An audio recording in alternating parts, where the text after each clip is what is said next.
The distant wail of a violin pierced through the rush-hour cacophony of Central Station, where Marcus Chen's weathered fingers danced across strings that had accompanied him for 23 years. The $50,000 Stradivarius, a testament to his former glory, sang its melancholic tune as commuters hurried past, some tossing coins into his open case without breaking stride. The polished wood still gleamed under fluorescent lights, a stark contrast to Marcus's worn coat and graying temples, remnants of a life that seemed increasingly like a fading dream. At 52, his hands bore the same precision that once commanded standing ovations at Carnegie Hall, though now they played for distracted audiences rushing between trains. Each note of Bach's chaconne floated through the station's vaulted ceiling, a ghost of his past life haunting the present. The violin had been his father's parting gift before succumbing to cancer, purchased with a lifetime savings and a father's unshakable belief in his son's talent. Tonight was different. The usual evening crowd seemed thinner, more agitated. A winter storm had disrupted train schedules, leaving passengers stranded and tempers fraying. Marcus noticed a group of teenagers, their laughter carrying an edge that made him instinctively pull his violin closer. He'd seen that look before, the restless energy that often preceded trouble. As he launched into Paganini's Caprice No. 24, a sudden commotion erupted near the ticketing machines. Two of the teens had started shoving each other, their friends forming an impromptu ring around them. Marcus continued playing, his music a deliberate counterpoint to the chaos, hoping to diffuse the tension as he'd done countless times before. The fight escalated quickly. A security guard rushed forward, his radio crackling with calls for backup. In the ensuing chaos, one of the teens stumbled backward, knocking into an elderly woman who fell against Marcus's makeshift performance space. Time seemed to slow as Marcus lunged to catch her, his precious violin slipping from his grasp. The sound of splintering wood echoed through the station like a gunshot. The Stradivarius lay shattered on the marble floor, its pieces scattered like autumn leaves. The silence that followed was deafening. Commuters froze, phones raised to capture the aftermath. The teenagers scattered, leaving Marcus kneeling beside the fragments of his father's legacy. Hours later, in his cramped apartment in Queens, Marcus sat at his kitchen table, the broken pieces of his violin spread before him like a cruel puzzle. The emergency room had cleared his mother of serious injury, just bruises and a sprained wrist, but the medical bills would add to their mounting debt. Her Parkinson's medication already consumed most of his meager earnings. Insurance wouldn't cover the violin's repair. Even if it did, the instrument's soul, the perfect resonance that had taken centuries to develop, was irreplaceable. As he cradled the splintered neck, memories flooded back, his father's proud smile at his first recital, standing ovations in Tokyo, Berlin, New York, the gradual descent from concert halls to subway platforms as his mother's health deteriorated. A text message illuminated his phone, another rejection from the city's symphony orchestras. At his age, with a 5-year gap in his professional career, they viewed him as a liability. The subway stations had been his last refuge, offering enough income to keep their heads above water. Now, even that lifeline was severed.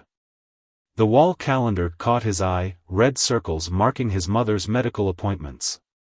Next week's rent payment loomed like an approaching storm.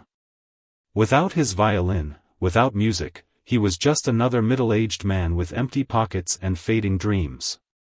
The weight of responsibility pressed down on his shoulders like a lead blanket. As dawn approached, Marcus made a decision. He would return to the station tomorrow, not to play, but to listen. In his darkest moments, music had always shown him the way forward. Perhaps in the rhythm of the city, in the spaces between the noise, he would find his next chapter. Little did he know that his greatest symphony was about to begin, composed not of notes on a page, but of the extraordinary lives he would touch in the most unexpected places beneath the city streets. The next morning, carrying only his empty violin case, a habit he couldn't bear to break, Marcus descended into the subway system. This time, he heard something different in the echoing corridors: possibility.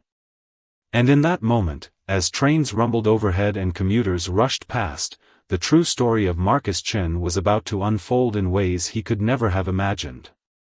The forgotten tunnels beneath Central Station held secrets that even veteran MTA workers rarely discussed. For Marcus, they became an unexpected sanctuary 2 weeks after losing his Stradivarius. That morning, while wandering the underground passages with his empty violin case, he heard something extraordinary, a haunting melody drifting up through a maintenance grate, unlike anything he'd encountered in his decades of classical training. Following the sound led him deeper into the station's abandoned lower levels, where Prohibition-era passages collected dust and city legends. The music grew stronger, a fusion of classical structure and street rhythm that seemed to pulse through the very walls. As he descended a spiral staircase marked "Authorized Personnel Only," the temperature dropped, and the air took on the metallic taste of old copper pipes. The source of the music revealed itself in a vast chamber that might once have been a planned platform, abandoned during the Great Depression. The thought of playing without his Stradivarius felt like betrayal, but as he watched a woman create haunting melodies with nothing but rubber bands and an old cheese grater, his perspective began to shift. That evening, exploring the tunnel network under Sarah's guidance, Marcus discovered a vast underground geography unknown to the millions walking above. Maintenance corridors connected to abandoned bomb shelters, Prohibition-era speakeasies had become practice rooms, and forgotten storage spaces housed an ever-growing collection of improvised instruments. The Echo Collective, he learned, did more than make music. They provided shelter for homeless musicians, taught music to underprivileged children, and created instruments from recycled materials. Their performances, while hidden from the general public, had developed a mysterious reputation among the city's artistic underground.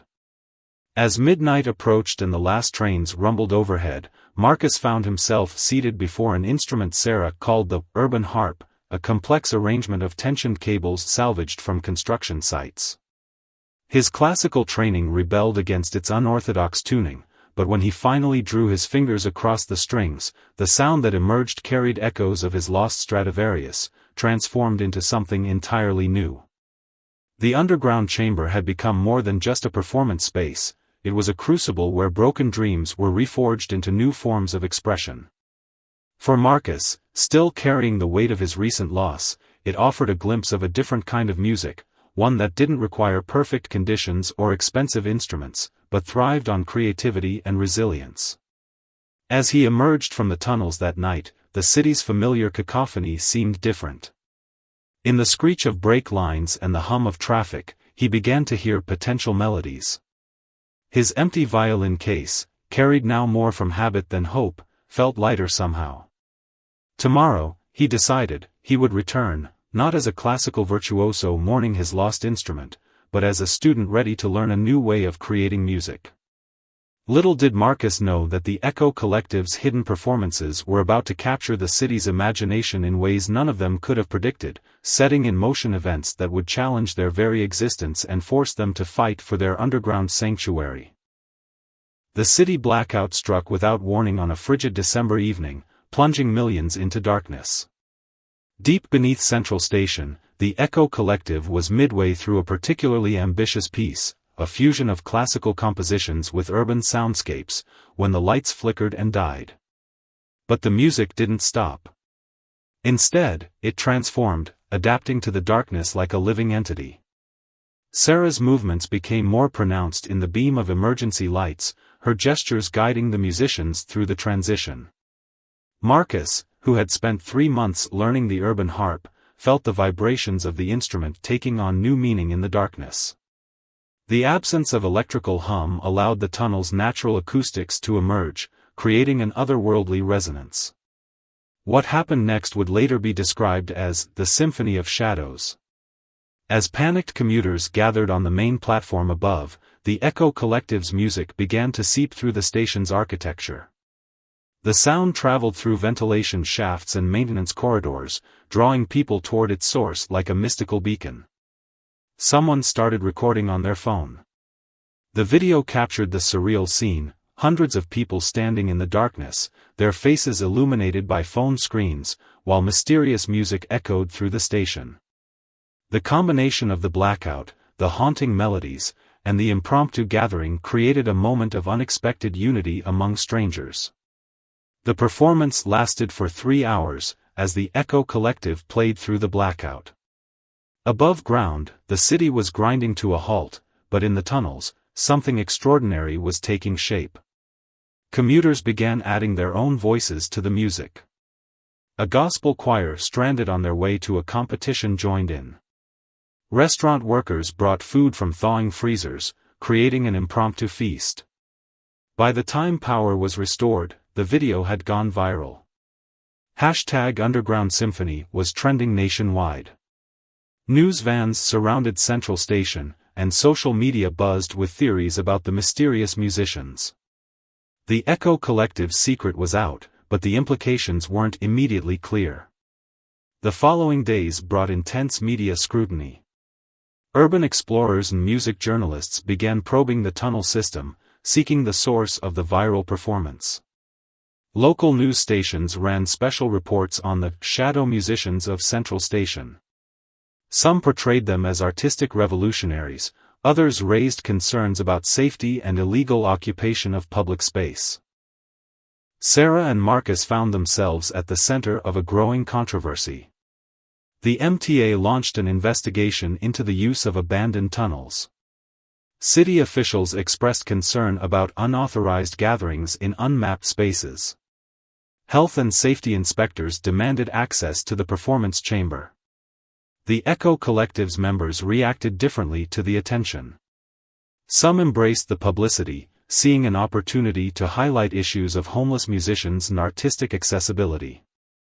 Others, particularly those living in the tunnels, feared losing their sanctuary. The tension began to affect their performances, introducing discord into their once harmonious community. Marcus watched with growing concern as film crews attempted to follow musicians into the tunnel system. Sarah's dance studio above ground was bombarded with interview requests. Their hidden world was being dragged into the light, and not everyone was ready for the exposure. The viral video had captured something else, glimpses of the innovative instruments and performance techniques the collective had developed. Patent lawyers reached out about the urban harp. Music producers expressed interest in recording contracts. The pure creativity that had flourished in darkness was being dissected under fluorescent lights. One morning, Marcus arrived to find yellow tape blocking access to their main chamber. A notice from the city's Department of Buildings cited structural concerns and unauthorized modifications to public infrastructure. The Echo Collective's future hung in balance, their music silenced by bureaucratic machinery. But the attention had also brought unexpected allies. Architecture students created detailed safety proposals for the space. Sound engineers offered to help document and preserve their acoustic innovations.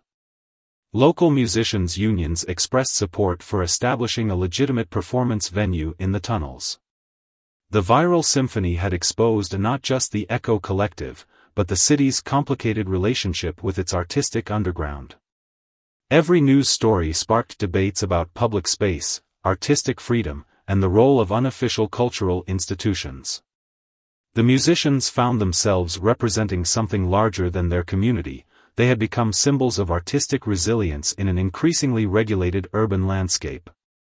Sarah responded to the crisis with characteristic grace, organizing public demonstrations that combined music and movement. The Echo Collective began performing in visible locations throughout the station, their music now a form of peaceful protest. They maintained their innovative spirit, but adapted their approach to engage with the above-ground world. Marcus, still playing his urban harp, realized that their viral moment had irreversibly changed their community. The pure, hidden creativity of their underground sanctuary was evolving into something more complex, a movement that challenged conventional ideas about music, space, and community. As winter deepened and the media attention showed no signs of fading, the Echo Collective faced a crucial decision: retreat deeper underground and risk losing everything they'd built, or step into the spotlight and fight for their right to exist on their own terms? The answer would come from an unexpected direction, forcing them to reimagine not just their music, but their entire purpose in the city's cultural landscape. For Marcus, watching news helicopters circle above Central Station, the viral symphony felt like both an ending and a beginning. Their hidden world had been exposed, but perhaps that exposure would protect them in ways their secrecy never could. As Sarah gathered the musicians for an emergency meeting, none of them could predict how their next performance would reshape not just their community, but the entire city's approach to underground art. The news of Olympus Development's $500 million tunnel renovation project hit the Echo Collective like a thunderbolt. The corporate giant had acquired rights to transform Central Station's abandoned underground network into a luxury shopping complex, complete with high-end boutiques and exclusive performance venues. Their plans made no provision for the existing tunnel community. Marcus discovered the details during a chance encounter with James Wong, a former conservatory colleague and now working as Olympus's cultural director. Over expensive coffee in a midtown bistro, James offered Marcus what seemed like a lifeline, a position as resident performer at the new complex, complete with a replacement Stradivarius. The offer came with conditions. Marcus would need to distance himself from the Echo Collective, embrace a more marketable image, and provide information about the tunnel network's current residents. The salary would easily cover his mother's medical bills, but the cost to his conscience seemed astronomical.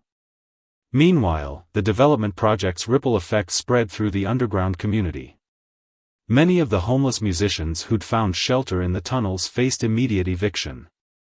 Sarah's dance studio received notice that its building had been purchased by an Olympus subsidiary. Her lease wouldn't be renewed. The collective's members began disappearing one by one. Some accepted buyouts, others simply vanished into the city's shadows. Those who remained watched as construction crews began preliminary surveys, marking walls for demolition and installing security cameras at key access points.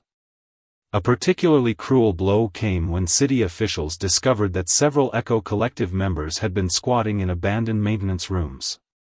The ensuing evictions scattered families who'd lived there for years, their makeshift homes dismantled with clinical efficiency.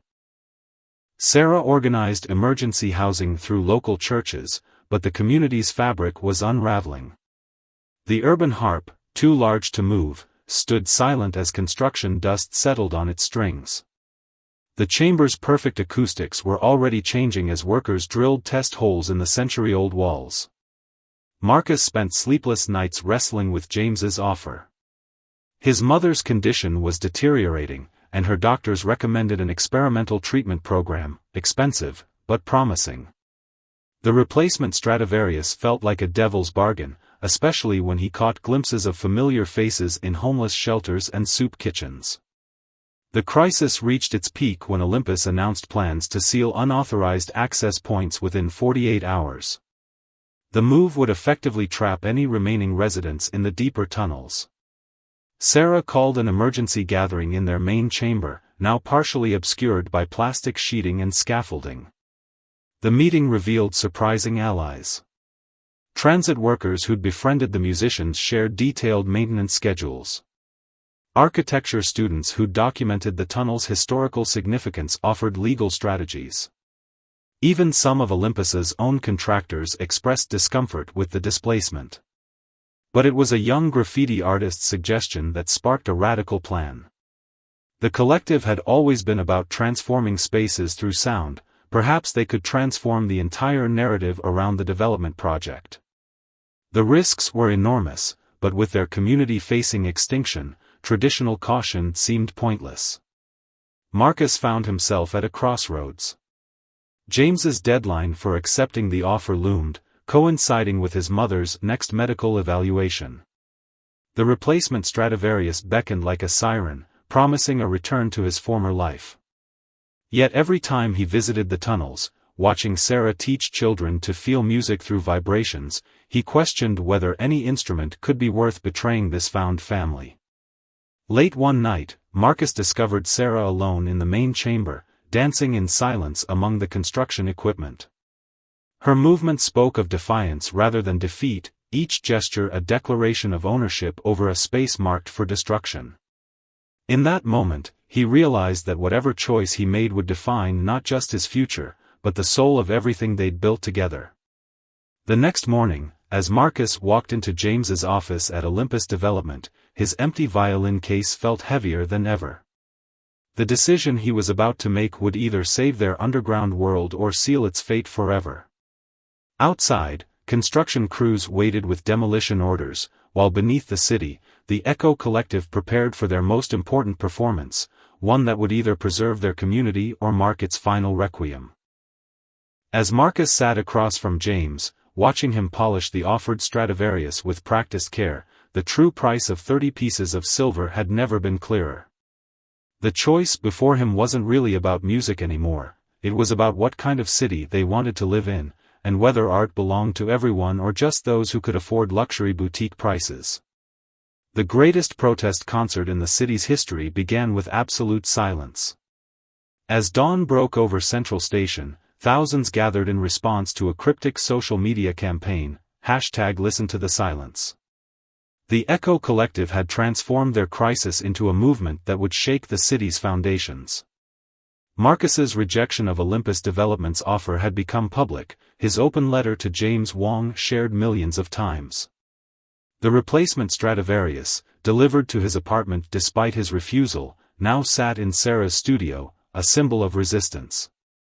But today's performance would need more than symbols.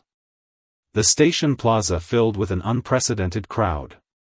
Street musicians from across the city arrived first, followed by classical orchestra members, music students, and citizens drawn by the promise of something extraordinary. Police officers stood uncertainly at the periphery, their orders unclear in the face of this peaceful musical occupation.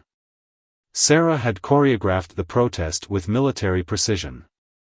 At exactly 9 a.m., as Olympus executives arrived for their press conference announcing the tunnel renovation project, every musician fell silent.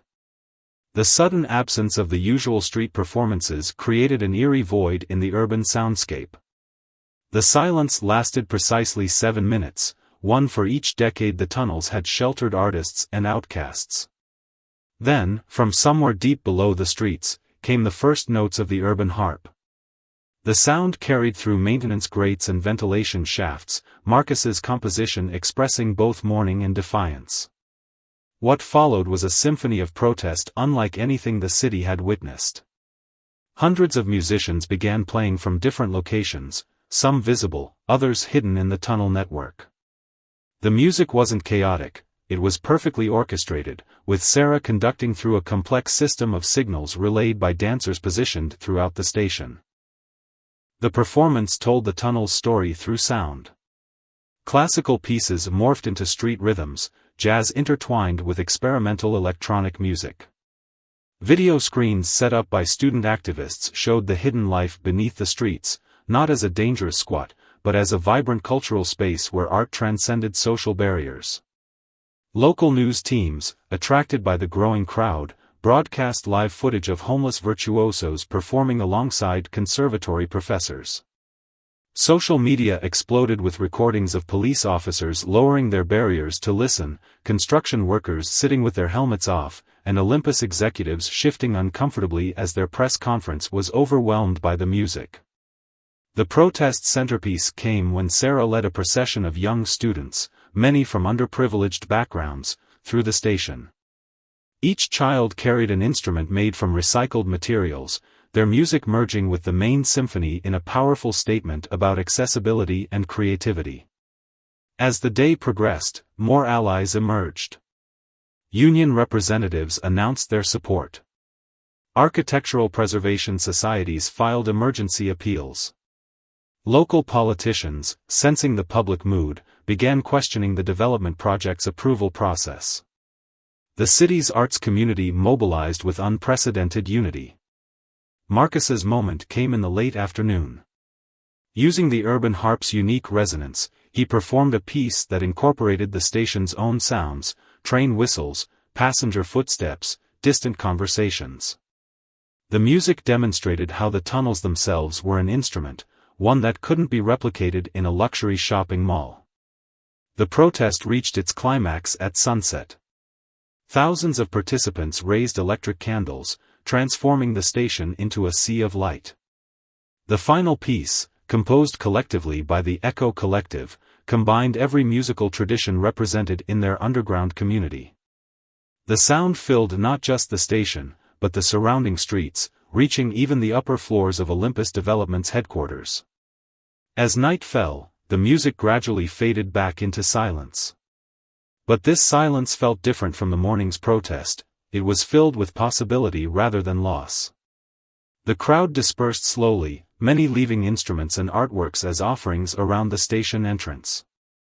The next morning's headlines told the story: Underground Symphony Stops City, Art Defeats Development, Music Makes History at Central Station. But for the Echo Collective, the real victory wasn't in the headlines, it was in the conversations that had started, the alliances that had formed, and the recognition that some spaces are worth more than their real estate value. The protest concert marked a turning point, though none of them could predict exactly how their victory would reshape both their community and the city itself. As Marcus and Sarah sat in their underground chamber that night, listening to the last echoes of their symphony fade into the tunnel walls, they knew that while one battle was ending, another was just beginning. The challenge ahead would be transforming this moment of resistance into lasting change, proving that their underground sanctuary could become something even more valuable to the city. But for now, they had shown that when art speaks with a unified voice, even the most powerful developers must listen.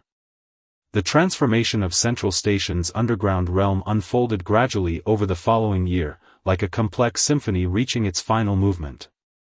After the historic protest concert, the City Council established the Underground Arts Initiative, a groundbreaking program that legitimized and expanded the Echo Collective's vision.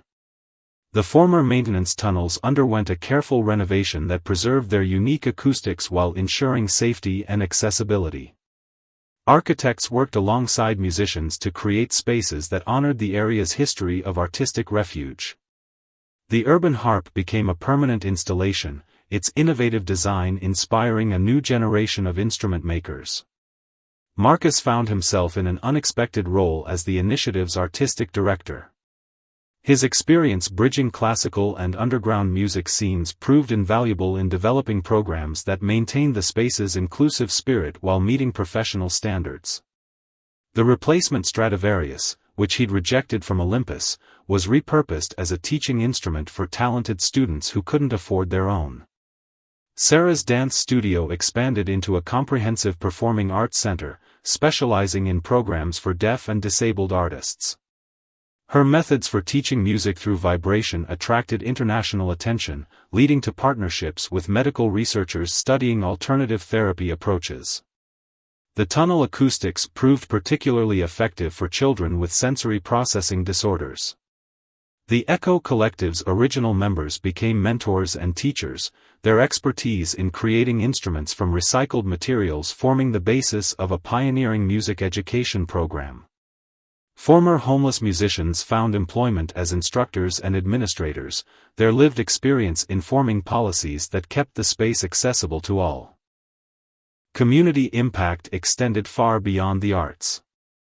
The initiative partnered with local shelters to provide temporary housing in converted tunnel sections.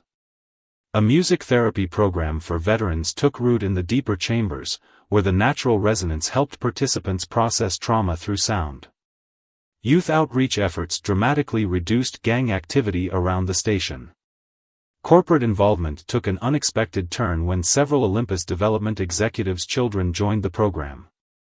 Witnessing the transformation firsthand, they became advocates for similar projects across the city. James Wong, in a surprising shift, resigned from Olympus to help establish a foundation supporting underground arts spaces nationwide. The tunnel's physical layout evolved into a living museum of urban musical history. Each chamber preserved a different aspect of the city's sonic heritage, from jazz-era speakeasies to hip-hop's underground roots.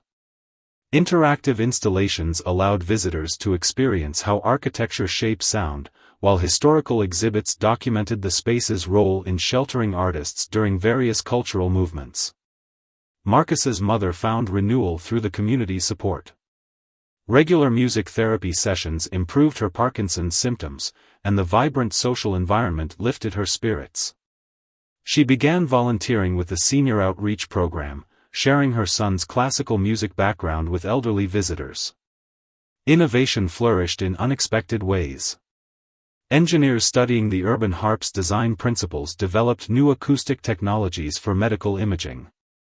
Architecture students analyzed the tunnel's natural amplification properties, inspiring sustainable designs for concert halls. The space became a laboratory for exploring the intersection of art, science, and social justice. International recognition brought both opportunities and challenges. As similar initiatives sprouted in cities worldwide, the original community worked to maintain its grassroots character. They developed a charter emphasizing artistic freedom, social responsibility, and the preservation of underground culture's authentic spirit. The 10th anniversary of the protest concert was marked by a performance that bridged past and present. New musicians played alongside original collective members, their music echoing through expanded tunnels while video installations recalled the space's hidden history.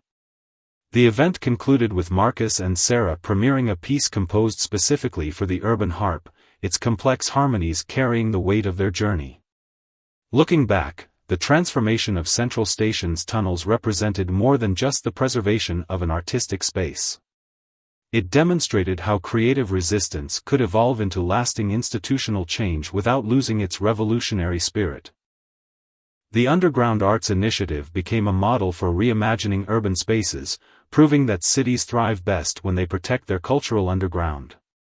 For Marcus, watching a new generation discover music in the tunnels where he'd once lost everything, the symphony of second chances played on. The empty violin case that had symbolized his losses now hung in the initiative's main gallery, filled with handwritten stories from community members whose lives had been transformed by the underground sanctuary. As the city above evolved, the tunnels remained a testament to the power of art in building resilient communities. The Echo Collective's legacy lived on not just in music, but in the countless lives touched by their vision of a space where creativity knew no bounds and every voice could find its harmony.